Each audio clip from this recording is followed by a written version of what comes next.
Welcome to This Day in Everything Cool for April 9th. This day in 1860 was the first day that we can hear about from someone, literally.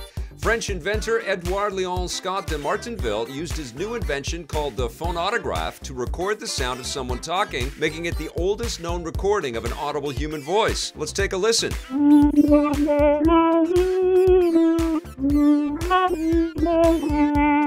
As you can tell, the recording isn't as clear as what we're used to today. The phonautograph detected sound vibrations in the air and then used them to make indents and grooves in pieces of parchment. You could then drag a stylus over those indents to create vibrations that would sound kind of like what they sounded like in the first place. The basic concept of the phonautograph served as the inspiration for other, more modern sound recording devices. A few decades later, Thomas Edison perfected the design with the phonograph, which could record much clearer sounds.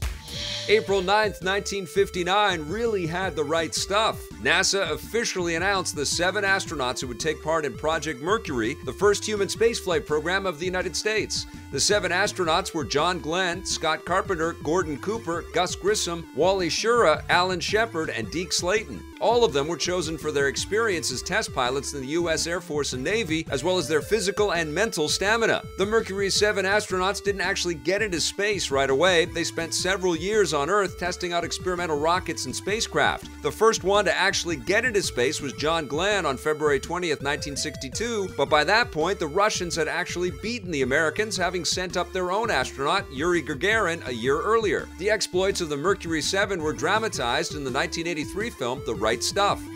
Unnamed sources and FBI leaks have brought down an American president at least once, and on April 9th, 1976, movie audiences got to see how. All the President's Men was released in theaters based on the best-selling book of the same name from Washington Post journalists Bob Woodward and Carl Bernstein. The film starred Robert Redford and Dustin Hoffman as Woodward and Bernstein, and like the book, it chronicles how the pair discovered and investigated the infamous Watergate scandal from U.S. President Richard Nixon. The pair were aided by a mysterious source codenamed Deep Throat, who decades later was revealed to be FBI Associate Director Mark Felt. Just follow the money.